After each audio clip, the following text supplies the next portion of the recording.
Alappuzha ചന്ദരൂരിൽ school വിദ്യാർത്ഥി റോഡിലെ വെള്ളക്കെട്ടിൽ വീണ അപകടം. അമ്മയ്ക്കൊപ്പം സ്കൂളിലേക്ക് പോകുമ്പോഴാണ് അപകടം. വെള്ളക്കെട്ടിൽ പകുതിയോളം മുങ്ങിയ കുട്ടിയെ അമ്മ പിടിച്ചുകയറ്റി. അരൂർ തുറവൂർ ഉയരപ്പാറ മേഖലയിലാണ് ഈ സംഭവം നടന്നിരിക്കുന്നത്. ഈ വാർത്തയിൽ നമ്മൾ കണ്ടത് ഒരു കുട്ടി സ്കൂളിൽ പോകുന്ന വഴി, അമ്മയോടൊപ്പം സ്കൂളിൽ പോകുന്ന വഴിക്ക് റോഡിലെ ഒരു കുഴിയിൽ വീഴുന്നതാണ്. ഈ സ്ഥാനത്ത് ഒരു ബൈക്കിൽ വരുന്ന ഒരു യാത്രക്കാരനാണ് വീണിരുന്നതെങ്കിൽ, അയാളുടെ ഒരു ജീവൻ നഷ്ടപ്പെട്ടിരുന്നെങ്കിൽ അപ്പോൾ സർക്കാർ വൃത്തങ്ങളെല്ലാം കൂടെ ചാടി എഴുന്നേൽക്കും. അതുവരേക്ക് ഉറങ്ങിക്കിടക്കും.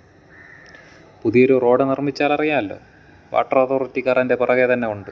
അത് കുഴിച്ച് കുളം തോണ്ടി റോഡ് പണിയൊക്കെ നല്ലത് തന്നെ, അല്ല എന്ന് പറയുന്നില്ല. പക്ഷേ ഇങ്ങനെയുള്ള ഭാഗങ്ങളിലൊക്കെ ഒരു കോണെടുത്ത് വെച്ചാൽ മറ്റുള്ളവർക്കത് മനസ്സിലാവും. ഞങ്ങളിവിടെ പണിയെടുക്കുന്നുണ്ട്, ഇവിടെ ഒരു കുഴിയുണ്ട്, ഞങ്ങൾക്ക് അത് അനുസരിച്ച് അപ്പോൾ പോകാൻ പറ്റും. ഒരു ബൈക്ക് യാത്രക്കാരനോ കാൽനട യാത്രക്കാരനോ വന്നു കഴിഞ്ഞാൽ അത് മനസ്സിലാകും.